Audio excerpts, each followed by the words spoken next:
Welcome back after the break. आप cover कर रहे हैं ये हमारी खुसूसी नशरियात जिसमें आज की बड़ी story, the breaking story is Ismail Haniyeh के ऊपर होने वाला कातलाना हमला जिसमें वो जाँ बहक हुए, जाम शहादत नोश किया। एक बड़ा नाम यकीनन हमास के पॉलिटिकल हेड जो कि ईरान में मौजूद थे, वहाँ के नए सदर की तकरीब रौनमाई में, उसकी इनाग्रेशन सेरेमनी में, जो कि एक बड़ा मसला बन रहा है अब दुनिया के लिए भी। यकीनन इस पर रद्द अमल पूरी दुनिया से आ रहा है, इजहार अफसोस किया जा रहा है। पाकिस्तान के कई सियासतदान, पॉलिटिशियंस, नामवर शख्सियात जो काफ़ी अरसे से ना सिर्फ मुलाकातें कर चुके हैं, जानते थे, बहुत अच्छी पहचान भी थी इस्माइल हनिया से, उनकी तरफ से भी रद्द अमल आ रहा है। इसके अलावा आपको बताते चलें कि जून 6 को तकरीबन इसी साल, रवां साल में हमने देखा कि कतर और इजिप्ट की तरफ से ब्रोकर की जाने वाली जो सीज़ फायर है उसके ऊपर भी आमादगी का इजहार हमास ने इन्हीं की लीडरशिप के अंडर किया था। इस वक्त हमारे साथ आमिर ज़िया साहब मौजूद हैं, सीनियर जर्नलिस्ट एंड एनालिस्ट।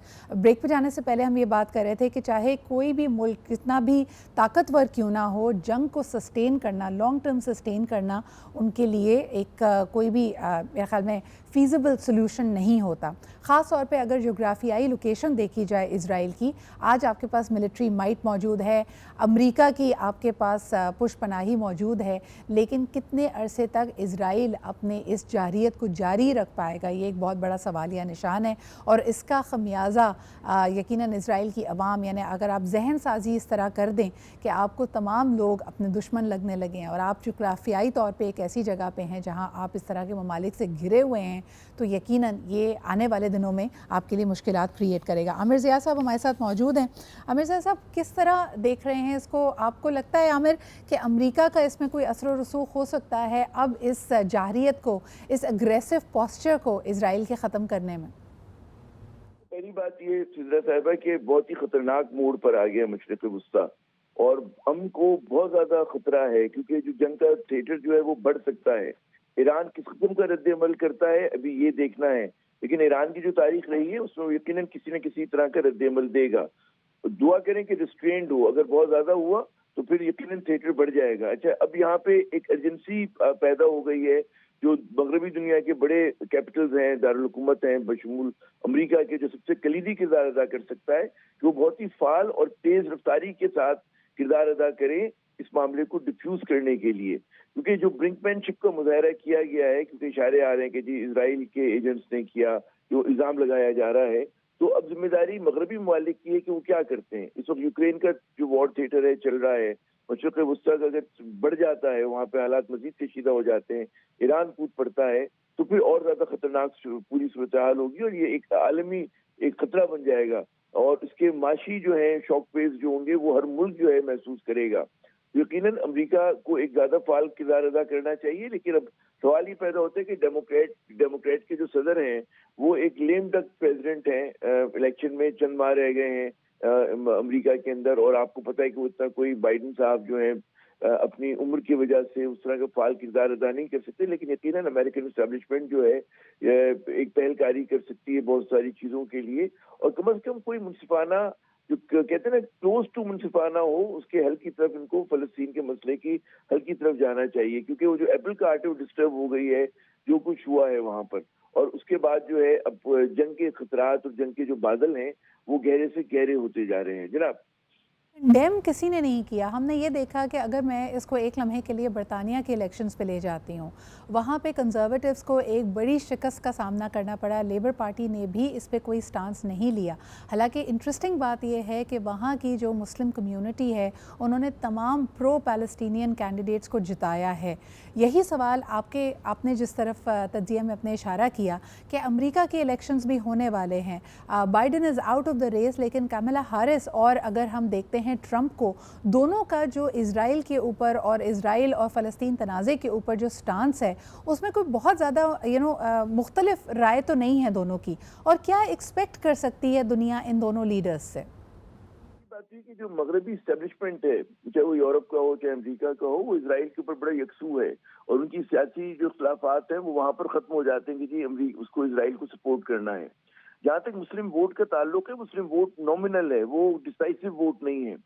और उसके मुकाबले में अमेरिका में जो है यूइश लॉबी बहुत ज्यादा फाल भी है, बहुत ज्यादा मजबूत भी है, बहुत ज्यादा अमीर भी है। تو اگر آپ یہ سمجھیں کہ جی مسلمانوں کو پیس کرنے کے لیے وہ اپنا جو ان کا اسٹینڈ ہے اس میں تبدیلی لے کر آئیں گے، اس کا مجھے مطلب ہے میں نہیں سمجھتا ایسا ہوگا۔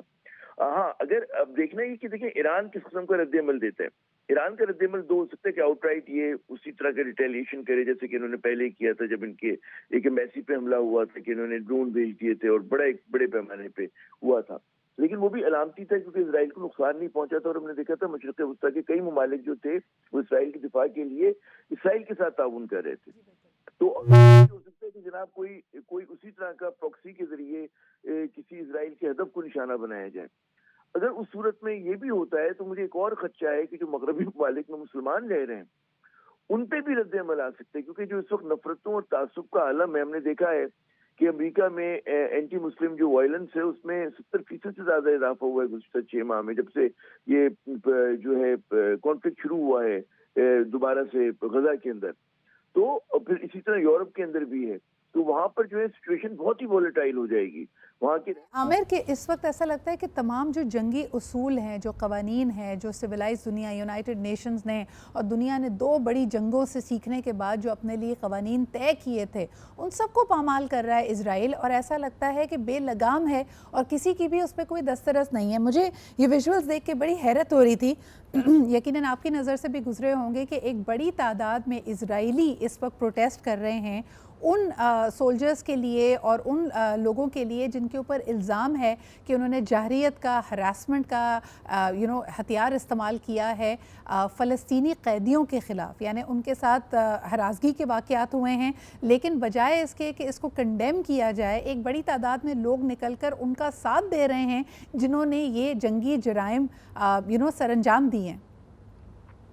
ہوتی ہے کہ جب پولرائزیشن بہت بڑھ جاتی ہے نا تو کسی بھی قسم کی زیادتی جو ہوتی ہے وہ جو نیشنلسٹ فورسز ہوتی ہیں اس کو خوش آمدید کہتی ہیں، اور بڑا پرانا کلیشے ہے کہ دیر از نو سویلائزڈ وے ٹو ویج وار، تو جنگ لڑنے کا تو سیوش طریقہ ہوتا ہے، اس کا مقصد یہی ہوتا ہے کہ آپ اپنے مخالف کو جتنا زیادہ تکلیف پہنچا سکیں، دکھ پہنچا سکیں اور اس کو ہرٹ کر سکیں، نقصان پہنچا سکیں۔ اس میں پھر سویلینز کو بھی نشانہ بنایا جاتا ہے، اس کے اندر ظاہر ہے کہ ملٹری اس کے انسٹالیشنز پہ بھی ہوتا ہے، تو یہ آل آؤٹ مطلب یہ قومیں لڑ رہی ہوتی ہیں، صرف فوجیں نہیں لڑ رہی ہوتی ہیں۔ تو یقیناً ظاہر ہے کہ جو وکٹمز ہیں وہ تو کہیں گے کہ جی انسانی حقوق کی بات کریں گے اور جناب اس چیز کی بات کریں گے، لیکن آپ یہ دیکھیں جو بھی پیس لابیز ہوتی ہیں